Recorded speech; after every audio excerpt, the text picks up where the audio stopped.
in. We had originally talked about doing this weeks ago, so we were like posting stuff that's been happening in the news, and a lot of it was kind of old. So today we went and posted some new, more recent stuff, and I think a lot of it's kind of depressing, so we'll try to keep it light.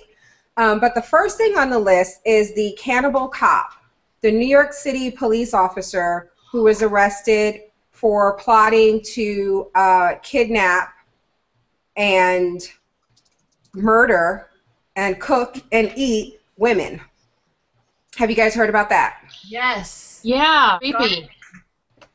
And he didn't even have bath salts. Right. But he did have binders of women, apparently. Yes, yeah, he did. His estranged wife found on his computer documents detailing dozens of women, where they lived, their bra size, height, weight, what he would like to do with him, and correspondence between himself and 3 other what they called flesh fetishists.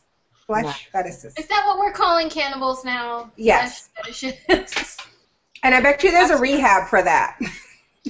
Well, you know, I'd like to say something about the wife, because I read that article, and kudos to a sister for just leaving with the clothes on her back and her kid. Yeah. Because usually they're like, well, I read these files that my husband put in his computer, and I was concerned. But I stayed because, and it's like, nope, I would read those files if you wrote them and be like, I'm toking it out. See you later. Because that's the classic horror movie mistake, is people wanting to find out more. No, run. Just run. Right, but when you read that your husband has said specifically how he would like to kidnap a woman and cook her under low heat to keep her for alive for as long as possible before he eats her. He was looking to braise her. Right. You pretty much have learned all you needed to know. I don't really think that there was any more investigating to be done. Yeah. No, so that's it.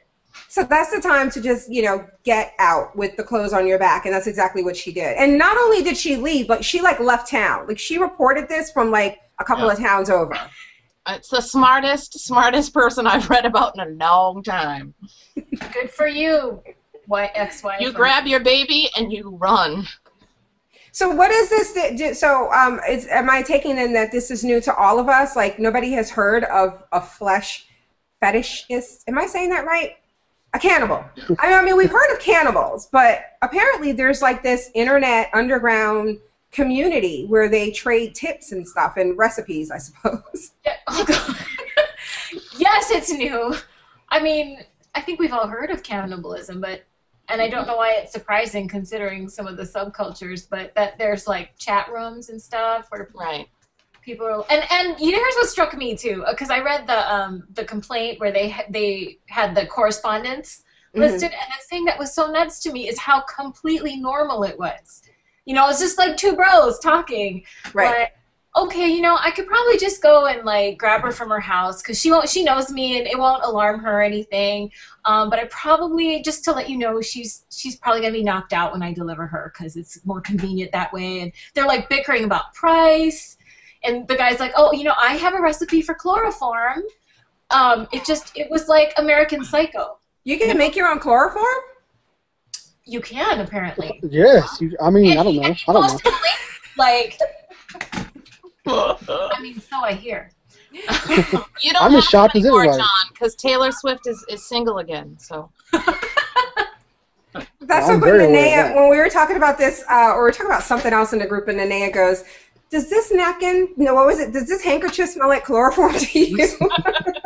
Napkin smell like chloroform to you?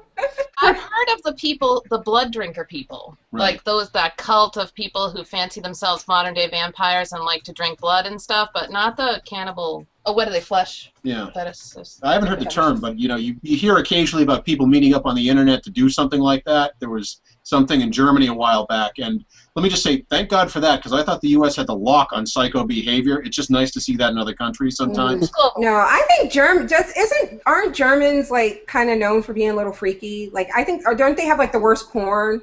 I mean, so I've heard. Yeah, yeah, they have Shiza videos. What is that? I had locked his daughter in the basement. You don't want to know. Fathered all those kids with her. Remember, Germans? Right. No, somebody better tell me what that is that John just said. Can somebody in the group like Google it and put the explanation in chat? Oh, No. Shizer video? What is that? No. Oh, is it scat? We don't want to Yes. know. No. It's the scat stuff. It's the 2 girls, 1 cup scat. Ooh, never mind. I don't want. Thank you. I still don't know what the blue waffle is, and I prefer to keep it that way. Yeah, I get enough shit from people. I don't need that in my life. Christina said that she doesn't think that this whole fetish stuff is new, just that technology is making it easier for people to access the recipes and other weirdos who do the same thing. Yeah. Well, the internet has helped me find other Doctor Who fans, and the internet helps other people find other fans of other things. Yeah. Well, I think what makes something a fetish is if you touch yourself while you do it. Really? Right? Really? And that's what I think. That's what I mean, if you get off on it. It has to be sexual. Okay. That's Was what they it sexual for that guy? I just thought it was lunch. Oh yeah, they were talking about like, you know. He said he would get off knocking her out. Oh, okay. Yeah. And he said that generously he was going to refrain from raping her, so that his customer, you know, would have first dibs because he was paying the $5,000 or whatever it is. Well, I think that makes the meat less tender. Really? I thought when you pounded things. I think that's so tender. Sorry. The whole thing is this big societal picture that we've been struggling with for hundreds of years, which is when a teenage boy sleeps with somebody, he's a hero, and when a teenage girl sleeps with somebody, she's a slut.